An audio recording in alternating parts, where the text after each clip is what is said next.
invito a abrir sus Biblias en la epístola del apóstol Pablo a los Filipenses. Estamos ya por finalizar el capítulo número 1 de la epístola de Pablo a los Filipenses. Y en esta mañana, con la ayuda del Señor, veremos el versículo 27 al 30.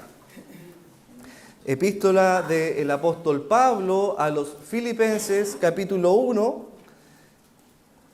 Leeremos desde el versículo 27 al 30, y esta sección, lo más probable es que en sus Biblias tenga el título "Para mí el vivir es Cristo".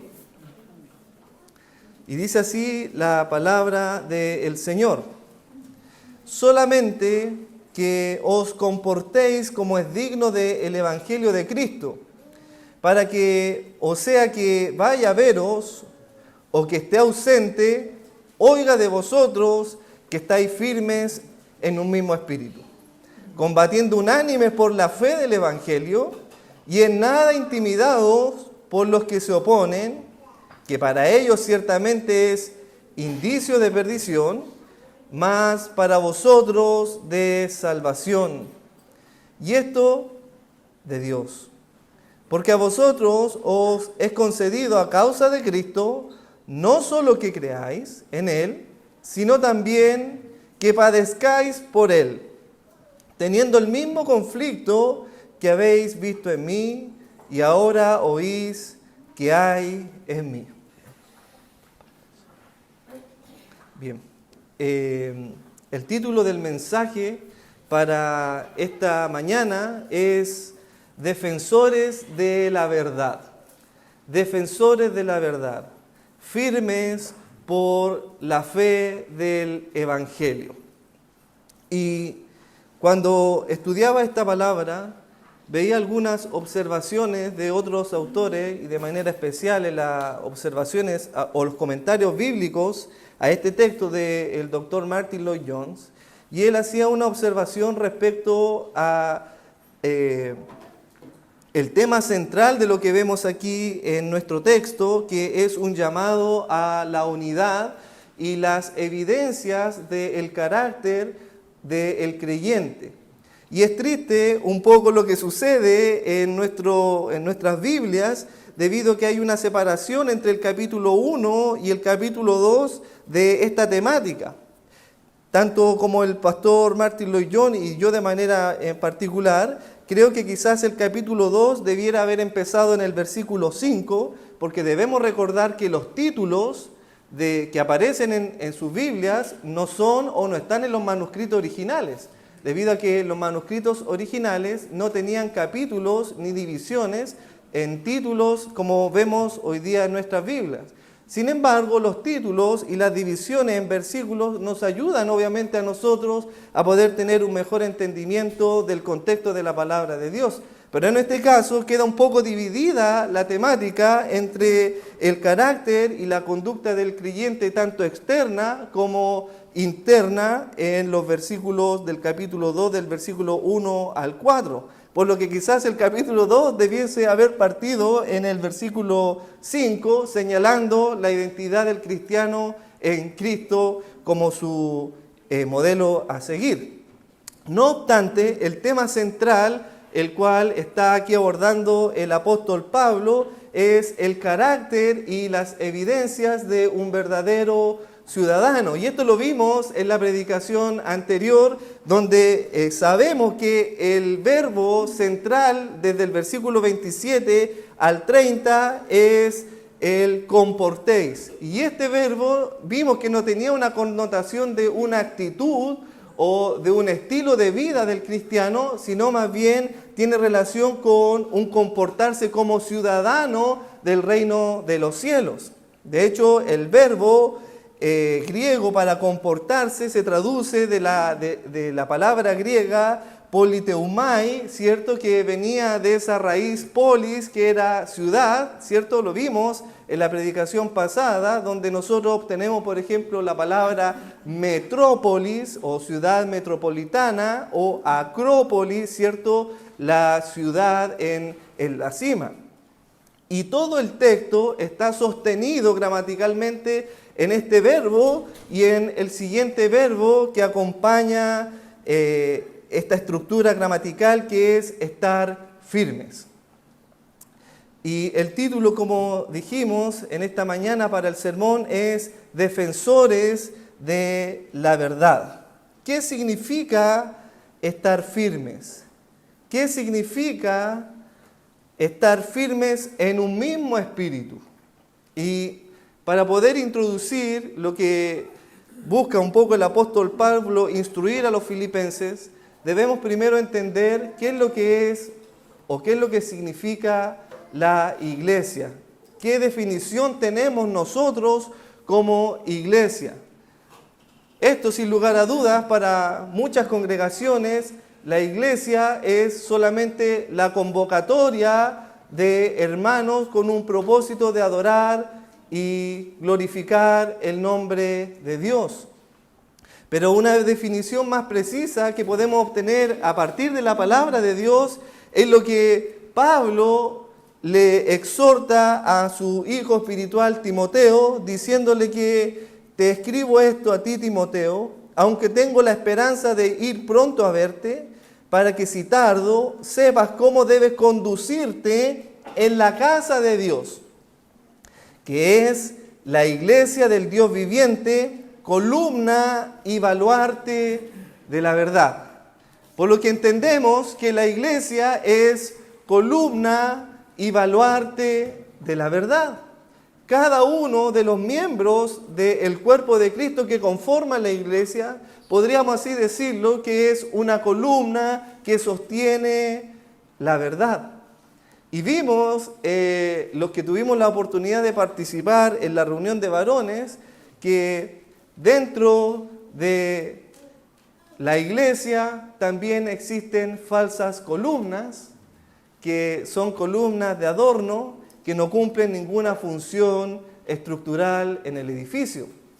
Porque sabemos, los que entienden un poco de estructura o de construcción, que los pilares y las columnas en una estructura están diseñados para sostener y resistir cargas. Es decir, un pilar se establece ya sea en una casa o en un gran edificio con el propósito de resistir, de sostener cargas de un peso externo, ni siquiera del propio peso de la columna, sino de un peso externo. Y es así como el cristiano está dispuesto a sostener un peso sobre sus hombros, que es la verdad del Evangelio, y baluarte, obviamente, para defender esa verdad. Y es importante señalar esto, que no se trata de mi verdad ni de tu verdad, sino que se trata la verdad del Evangelio, la verdad de Cristo. Y en esto yerran muchos hermanos que defienden sus propias verdades, sus propias experiencias, y creen que ese combate o esa defensa es la que el apóstol Pablo está aquí llamado a hacer a la iglesia. De manera que los verdaderos cristianos son llamados a luchar y contender por la verdad. Somos llamados a ser defensores de la verdad.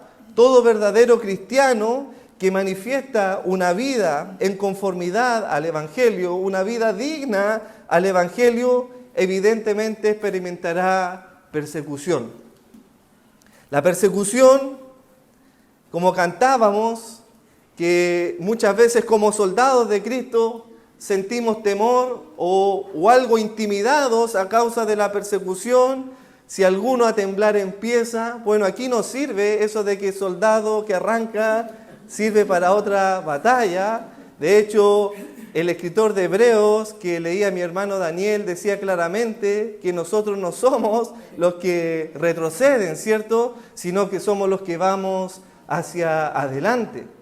Y ese es el llamado de todo verdadero cristiano, a ser un verdadero soldado de Jesucristo, y como resultado de vivir una vida piadosa conforme al Evangelio, experimentará obviamente el sufrimiento por la causa de Cristo. En su segunda carta, y quizás sus últimas palabras de agonía del apóstol Pablo por su hijo Timoteo, sabemos que en su segunda carta es la última carta escrita por el apóstol Pablo. en su último encarcelamiento, ya dispuesto a ser ejecutado, él escribe estas palabras a Timoteo en el capítulo 3, en el versículo 12, y le dice: Timoteo, quiero que sepas esto, que también que todos, aquí se incluye usted y yo como iglesia en Cristo, todos los que quieran vivir piadosamente en Cristo Jesús padecerán persecución. De manera que solamente aquellos verdaderos cristianos que viven de una manera piadosa conforme a Cristo padecerán persecución. La persecución no la experimentan cualquier persona dentro de la iglesia, sino solamente aquellos que manifiestan una vida conforme al Evangelio de Cristo. Y es interesante esto porque nos lleva ahora a preguntarnos a nosotros mismos si estamos nosotros participando de estas persecuciones como miembros de la iglesia. Si nos están sucediendo estas persecuciones y si es la persecución una realidad en tu vida. Porque si no estás padeciendo persecución, es porque realmente no estás viviendo una vida piadosa. Es porque realmente no estás teniendo por digno el Evangelio de Cristo y se reduce quizás a que realmente no estás amando a Cristo como debieras amarlo. Porque de hecho, por las palabras del propio Señor Jesucristo en Mateos 10:34 dice de Él mismo, observe: no penséis que he venido para traer paz a la tierra. No he venido para traer paz a la tierra, dice el Señor Jesucristo, sino espada. Porque he venido para poner en disensión al hombre contra su padre, a la hija contra su madre y a la nuera contra su suegra. Eso siempre ha existido. Y a los enemigos de los hombres serán los de su propia casa. El que ama a padre o madre más que a mí, no es digno de mí. El que ama a hijo o a hija más que a mí, no es digno de mí. Y el que no toma su cruz y sigue en pos de mí, no es digno de mí. El que haya su vida, la perderá, y el que pierda su vida por causa de mí, ese la hallará. De manera que vemos que Jesucristo, que es la verdad, causa división. Causa división. Y esa división en el creyente parte en su propio hogar. ¿No es así? Cuando llegaste al verdadero evangelio y experimentaste el gozo de haber encontrado ese tesoro escondido y empiezas a conocer la verdad de Cristo y te sientes tan defraudado de haber sido engañado por muchos años en un falso evangelio, que empiezas tú a experimentar el gozo por la verdad, el gozo y amor por Cristo y su palabra, que es evidente que en tu casa dirán: a este algo le está pasando, qué bicho raro le picó, porque no es el mismo que yo conocía. Sin duda empieza un conflicto porque llega la luz verdadera, no solamente a la vida de ese cristiano, sino también al hogar. Y empieza a haber un conflicto en el hogar por la verdad. Empiezan a verse señalados unos a otros quién tiene razón respecto a la verdad. Ya no es solamente la verdad de la palabra, sino que es tu verdad y mi verdad. ¿Y cuál verdad prevalece? ¿Cuál religión prevalece en el hogar? De manera que el llamado aquí del apóstol Pablo es que nosotros debemos presentar defensas de la verdad. Defender la verdad. Y para defender la verdad se necesitan dos cualidades en el cristiano. Y la primera cualidad es la que vamos a ver hoy día, y es estar firmes combatiendo por la fe del Evangelio. Observe nuestro texto. Dice: solamente que os comportéis como es digno del Evangelio de Cristo, para que sea que os vaya a veros o que esté ausente, observe, oiga de vosotros, aquí de la iglesia. No se refiere solamente de manera particular en el creyente, sino que esta es una carta para la iglesia, De manera que Pablo espera que la iglesia en su totalidad pueda estar firmes en un mismo espíritu. Y aquí la palabra espíritu, si usted es un buen observador de la palabra de Dios, verá que es en minúscula, porque no se refiere al Espíritu Santo de Dios, porque ellos ya son poseedores del Espíritu Santo de Dios por cuanto son hijos de Dios, sino que se refiere a tener una misma mente, un mismo corazón, una misma fe, una misma doctrina. Eso es un mismo espíritu entre hermanos. Y se oiga de vosotros que estáis firmes en un mismo espíritu, combatiendo unánimes por la fe del Evangelio. ¿A qué se refiere cuando el apóstol Pablo aquí está hablando de firmeza? Obviamente el texto nos lleva a comprender que existe una lucha evidente. Existe una resistencia que debe manifestar la columna que eres tú y soy yo por la verdad. Hay una lucha. Estar firme es un verbo que está en modo imperativo y que se traduce de un solo verbo que es estoco o esteco. Y es de donde nosotros obtenemos la palabra en español como estaca, ¿cierto? Es la firmeza de una estaca, de una lanza que está enterrada o clavada tan profundamente que permite a sujetar y sostener algo. Y esa es la idea aquí del apóstol Pablo, es que tú y yo estemos tan firmes en la verdad del Evangelio que podamos resistir y combatir por la defensa del Evangelio. Estecos es estar firme, y se refiere aquí también a un soldado que defiende su posición a toda costa. Es un soldado que fue puesto en un punto importante y que está dispuesto a sacrificar su propia vida con tal defender su posición en ese lugar. Él no buscará huir de ese lugar por cuanto está tan firme como una estaca en ese lugar que no se puede mover, solamente puede defender la verdad. Somos llamados a ser soldados fieles al Señor. Pablo exhorta a su hijo y anima a Timoteo, diciéndole: tú, Timoteo, sufre penalidades como buen soldado de Jesucristo.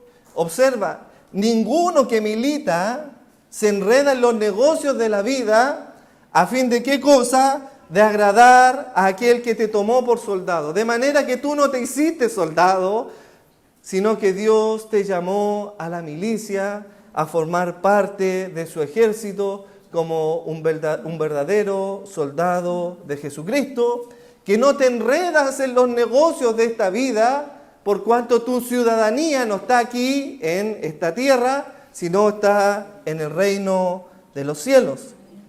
Los santos somos llamados a contender por la fe. Judas, en su única carta, en el versículo 3, dice: amados a la iglesia, por la gran solicitud que tenía de escribiros acerca de nuestra común salvación. Y es interesante porque todos los que han estudiado esta epístola de Judas, sabemos que Judas, la intención de escribir esta carta a la iglesia inicialmente era hablar respecto al Salvador, hablar respecto al Evangelio y a la común salvación que había entre nosotros como hermanos. Pero debido a los conflictos internos que había en la iglesia y debido a las amenazas externas de falsa doctrina, es que Judas dice lo siguiente: mas me ha sido necesario escribir y exhortaros que os contendáis ardientemente por la fe que ha sido una vez dada a los santos. Y observa esto: no es tu fe,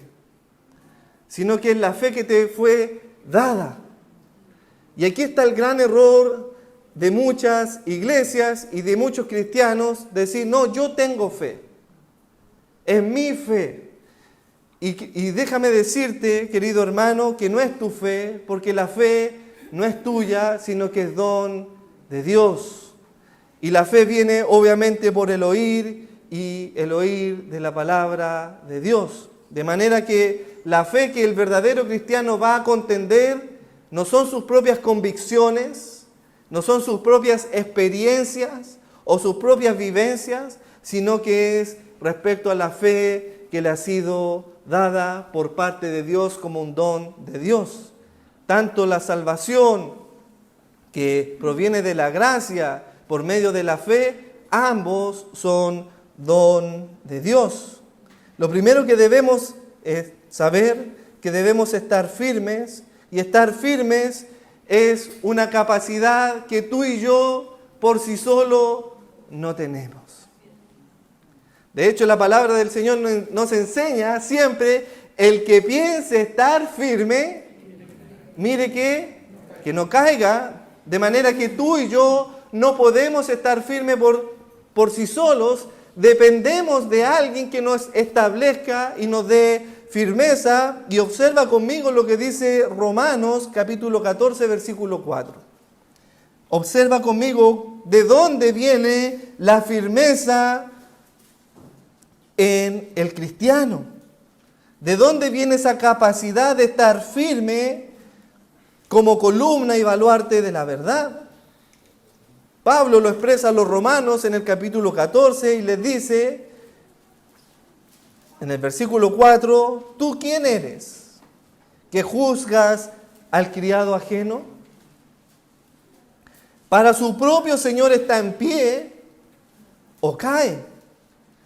Y observe esta afirmación: pero estará firme porque poderoso es el Señor para hacerle estar firmes. De manera que entendemos que la firmeza en la vida del cristiano no proviene por sus propias capacidades, sino de parte de Dios, que lo hace estar firme para Él. Así como entendemos que Dios es quien nos ayuda a estar firmes, así también Dios es quien provee los medios para que podamos estar firmes. Y observa lo que dice Pablo a los Efesios en el capítulo 6, en el versículo 11, dice: vestidos de toda la armadura de Dios. Somos soldados, queridos hermanos, y un soldado no va a la guerra vestido de sport, sino que va vestido con una armadura. Y déjame decirte que no es tu armadura, no son tus armas, sino que dice Pablo claramente, es toda la armadura de Dios. Y debemos estar vestidos de toda la armadura, no de alguna parte de la armadura, sino de toda la armadura. ¿Para qué cosa? Para que con esa armadura que es de Dios podáis estar firmes contra las acechanzas del diablo. Es decir, la manera que puedes estar firme es por medio de la armadura de Dios. Y sabemos cuál es la armadura de Dios: el apresto del Evangelio, la espada que es su palabra, el yelmo de la salvación. Y déjame decirte cómo actúa Satanás, el diablo.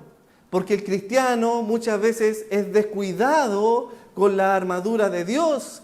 Somos propensos a sacarnos la armadura de Dios y empezar a vivir una vida un poco más cómoda, porque pareciera que la armadura tiene un peso. ¿O no es así? Recordemos que la armadura tiene un peso, y muchas veces el escudo pesa, la espada pesa, el yelmo también toma peso en la vida del cristiano. Pero el falso cristiano que quiere vivir una vida ligera, una vida light, un pie afuera y un pie adentro, obviamente busca sacarse ese peso en su vida, y cuando descuida la armadura de Dios en su vida, Satanás, el diablo, es muy astuto. ¿Y cómo obra Satanás, el diablo? Y créeme, lo primero que tú vas a descuidar es el yelmo de tu salvación.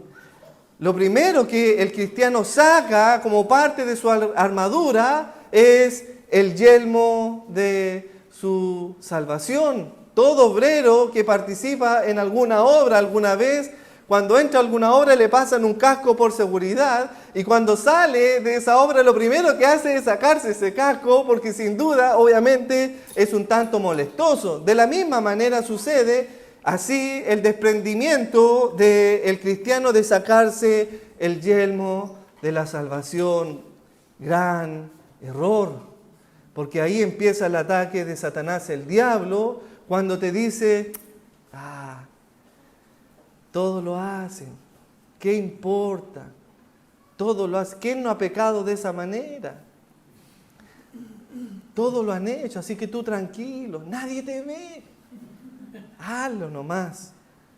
Y ahí el cristiano desarmado comete el pecado. Y ahí viene el enemigo nuevamente. Ese que minimizó el pecado, que dijo, no importa si es una canita al aire solamente. Es algo pequeño. Nadie te va a ver.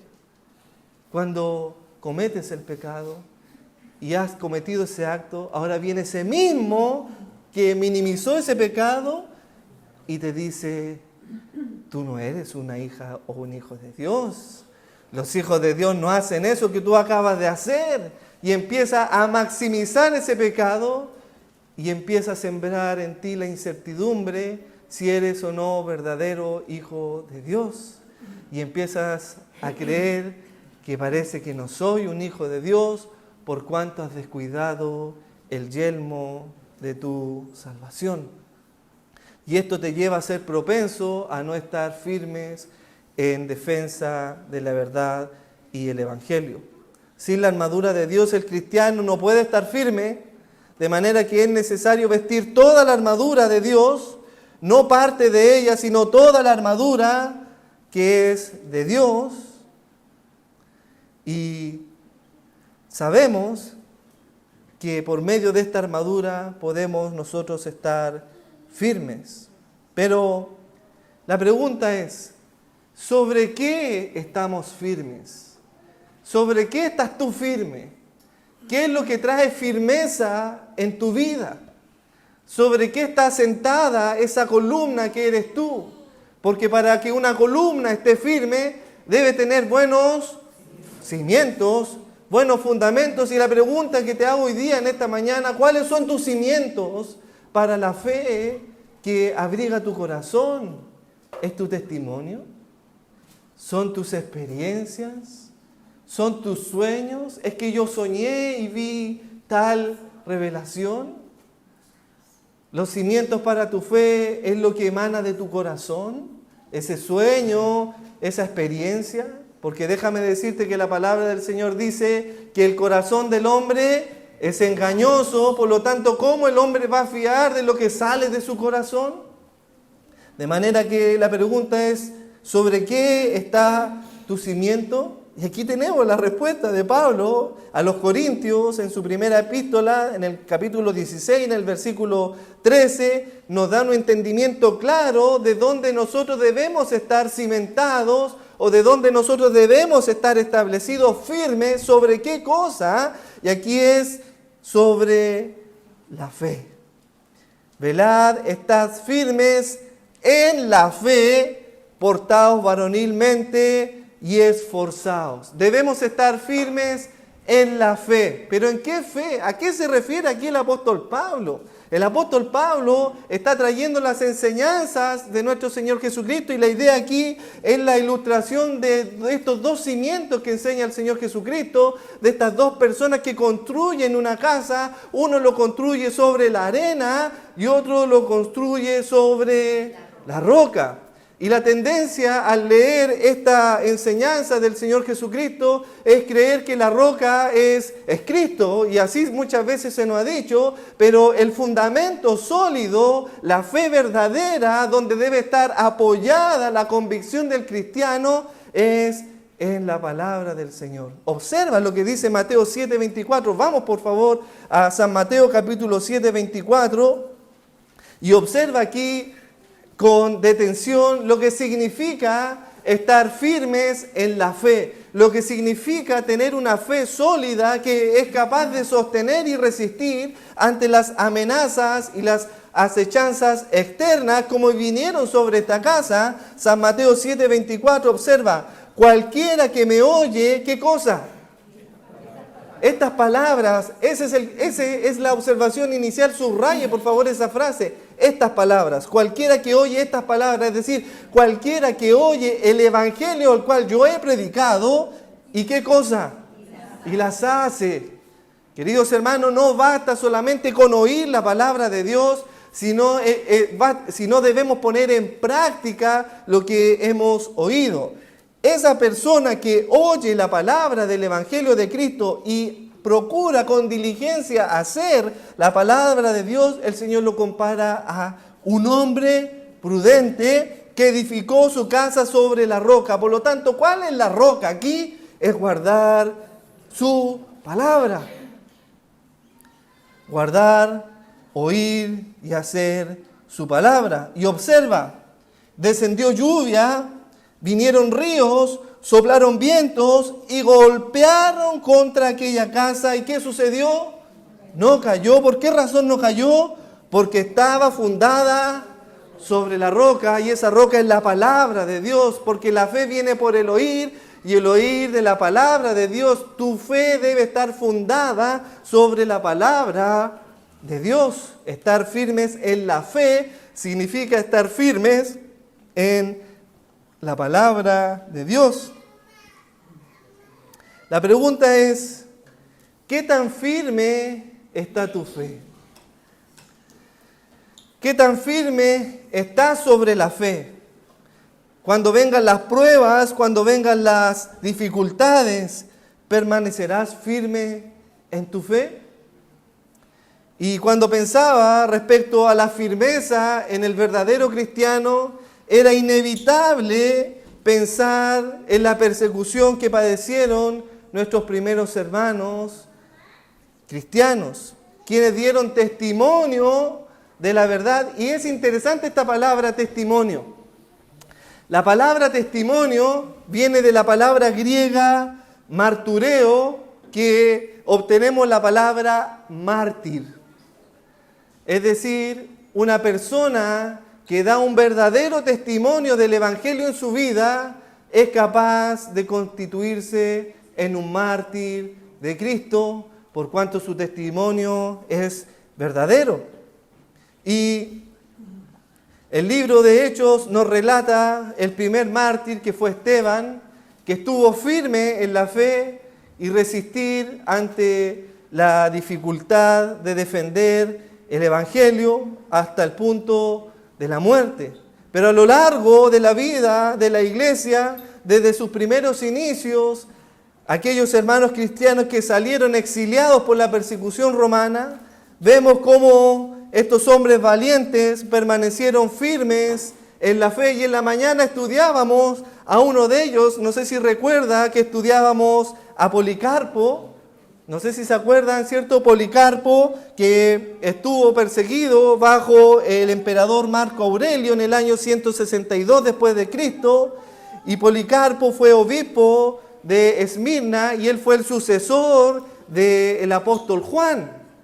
Y es interesante la vida de Policarpo, porque Policarpo fue perseguido por Marco Aurelio, y cuando fue capturado Policarpo se le dio la oportunidad de vivir con tal que él dijera y blasfemara al nombre de Cristo. Se le dijo a Policarpo: mira, basta que tú digas que César es el Señor, César es Curios, y no digas que Cristo es Curios. Elimina esa palabra Cristo y pone César y serás libre. Y, wow, querido hermano, cuando uno lee la vida de Policarpo y ve lo que sale de la boca de Policarpo, cuando es llamado a negar a su Señor, Policarpo dice lo siguiente: ¿cómo he de negar a mi Señor? ¿Cómo he de negar a mi Rey? Si durante 86 años le he servido y nunca algún mal Él me ha hecho, ¿cómo he de negarle a Él? ¿Cómo he de negarle a mi Señor? Y dice que cuando su inquisidor oyó estas palabras, se llenó de ira y ordenó clavar a Policarpo y amarrarlo para ser quemado. Y Policarpo le dice: no me claven ni me amarren, porque no voy a arrancar a ningún lado, porque no he de negar a mi Señor. El Policarpo no era ese soldado que arranca y sirve para otra batalla. Él no era de los que retrocedía. La pregunta es si tú eres de esos que retrocede o eres de esos que está firme en defensa del Evangelio. Y mientras las llamas ardían sobre él, él dice lo siguiente, le dice, estas llamas arderán por un poco de tiempo, pero las llamas en que arderá tu vida serán eternas en el infierno. Esa era la verdadera convicción de un hombre que tenía una fe sólida, cimentada en la palabra de Dios, dispuesto a presentar defensa por la verdad y el Evangelio. Y hay otro hombre que también me encanta, que es Ignacio de Antioquía, que también lo vimos esta mañana. Ignacio de Antioquía es el sucesor del apóstol Pedro en Antioquía, y él fue sentenciado a morir no quemado, sino por las fieras. Ignacio de Antioquía dice los relatos históricos que al oír los rugidos del león, observe lo que sale de un corazón valiente, de un corazón de un verdadero creyente. Él dice estas palabras al oír el rugido del león, cuando iba a ser puesto para morir, dice, soy el trigo de Cristo. Voy a ser molido por los dientes de fieras salvajes para ser hallado un pan puro. ¡Qué valentía! ¿De dónde obtenemos esa valentía para defender nuestra fe? ¿De dónde viene esa valentía? Porque el apóstol Pedro experimentó y observó y vio innumerables veces los milagros y las señales que hizo su Señor, pero le negó. No fue valiente. Habían evidencias externas en su vida cuando esa mujer a la luz de la fogata le decía, tú eres uno de ellos. Yo te vi con ellos. No, dice, yo no era, le decía. Pero si tú hablas como ellos. No, yo no soy, le dice, mujer, créeme, yo no soy. Y muchas veces nosotros también le negamos como Pedro. Habiendo evidencias externas, si tú vienes a la iglesia, yo te vi que venías a la iglesia. Yo vi cuando venías con tu instrumento, con tu Biblia bajo el brazo y te sentabas en una congregación. Y cuando venga la dificultad, tú quizás también negarás a tu Señor, como Pedro le negó. Pero ¿qué hizo Pedro para no negar después a su Señor? Porque en su primera epístola, en el capítulo 1, dice lo siguiente, para que sometida a prueba vuestra fe, es decir, si tu fe está realmente puesta en los cimientos, que es Cristo, mucho más preciosa que el oro, el cual aunque es perecedero el oro, se prueba con fuego, sea hallada en alabanza, gloria y honra cuando sea manifestado Jesucristo. De manera que la fe en el cristiano debe ser probada. Vamos a ser probados si realmente resistiremos o no a las acechanzas del enemigo, si defenderemos o no las acechanzas de Satanás, el diablo, en nuestra vida. Y hay otros ejemplos de dos hermanos que defendieron también fervientemente la fe del Evangelio en el primer siglo, en el año 108 después de Cristo, bajo la persecución del emperador Trajano y Adriano. Estos dos hermanos se llamaban Faustines y Jovitas, eran hermanos y también eran cristianos, y sabe que al ver el público toda la clase de males, de sufrimientos y castigos que estos hermanos estaban experimentando, toda la gente de los romanos se horrorizó de ver la maldad que había en los corazones de sus inquisidores, del sufrimiento que ellos estaban experimentando y cómo estaban siendo castigados estos hermanos por solamente llamarse cristianos. Y en el relato histórico decía que era tal el asombro que había y la expectación en el público que estaba observando el martirio de esos dos hermanos, que hermano, un pagano, ni siquiera un cristiano, un pagano que estaba en el público, da un fuerte grito y dice: grande es el Dios de los cristianos, dice. Al ver la valentía de esos dos hermanos, él entendió que debe ser muy grande el Dios de ellos para no negar su fe. Cuando seas puesto a prueba tu vida, ¿será grande el Dios que tú sirves? Porque dependiendo de cómo tú consideras a Dios, es cuán dispuesto estarás de defender el Evangelio y la fe. Si consideras que Dios es un Dios pequeño, sin lugar a duda, ante la más pequeña persecución, huirás como un soldado que no estuvo dispuesto a defender la verdad. La tristeza más grande que un hombre puede experimentar es negar a su Señor. Es la tristeza que el apóstol Pedro experimentó cuando negó a su Señor.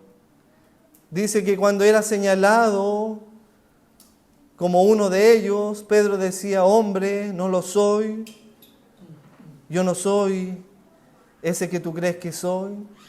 Y Pedro de pronto oyó cantar el gallo. Entonces, vuelto el rostro del Señor, miró a los ojos de Pedro y Pedro se acordó las palabras de su Señor, que le había dicho: Pedro, antes que el gallo cante, me negarás 3 veces. Y dice que Pedro, al ver la mirada de su Señor, salió corriendo fuera de esa casa y lloró amargamente.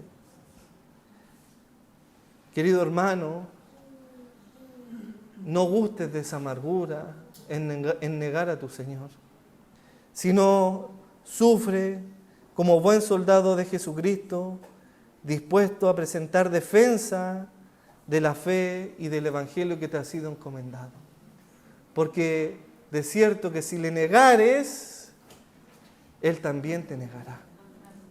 Pero si le confesares, Él también te confesará delante del Padre como su Hijo, como un verdadero soldado en Cristo Jesús, dispuesto a presentar defensa a quien demande razón de la esperanza que hay en ti. La pregunta es: ¿estás abrigando esa esperanza? ¿Estás abrigando la verdadera fe del Evangelio? ¿Que estás dispuesto a resistir las amenazas y las acechanzas del diablo? ¿Estás dispuesto a combatir y presentar defensa del Evangelio? ¿Son evidentes en tu vida? ¿Llevas puesta la armadura del Señor? Porque un verdadero soldado está siempre dispuesto para la batalla, con su espada y escudo en mano, con su yelmo y el apresto del Evangelio, para caminar por la senda del Evangelio en defensa de la verdad y proclamación de Cristo. Le invito a que oremos y demos gracias al Señor.